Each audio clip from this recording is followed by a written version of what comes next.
जसे की आता हिंजवडीमध्ये एक स्कूल आहे, तर तिथे माझ्या एका मित्राचा मुलगा शिकतो. तर वर्षाला 10 लाख रुपये अशी फी आहे, वर्षाला 10 लाख रुपये.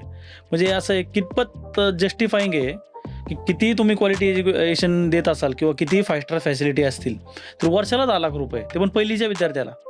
तुम्ही काय म्हणताय ते माझ्या लक्षात आलं आणि कुठल्या शाळांबद्दल तुम्ही बोलताय. हो. मान्य आहे काही शाळांच्या फीज या लाखोमध्ये आहेत आणि प्रॉफिटायझेशन तिथं हा विषय आहेच आहे. हो. पण मुद्दा असा आहे की अशा किती शाळा आहेत की जी फी लाखाच्या पेक्षा जास्त आहे. हो. आता मी माझ्या शाळेचं सांगू शकतो. हो. अत्यंत अफोर्डेबल फीज मध्ये आम्ही क्वालिटी एज्युकेशन देतोय, ज्याच्यामध्ये कमी फीज मध्ये समाजामध्ये कमी फीज असून आमची मुलं सीबीएसई बोर्डामध्ये येतात. आणि सार्थक नावाचा एक मुलगा आहे, आता प्रिन्स्टन युनिव्हर्सिटीमध्ये सिलेक्ट झाला. प्रिन्स्टन युनिव्हर्सिटीने त्याला 3.5 कोटीची स्कॉलरशिप ऑफर केली. त्यामुळे अफोर्डेबल एज्युकेशनच्या शाळेमध्ये क्वालिटी एज्युकेशनही भेटतं. या शाळा निवडायच्यात का लाखोच्या शाळांच्या पीअरच्या पाठीमागे जाऊ स्टेटस सिम्बॉलमध्ये तुम्हाला अडकायचंय, हा जसाचा प्रश्न आहे.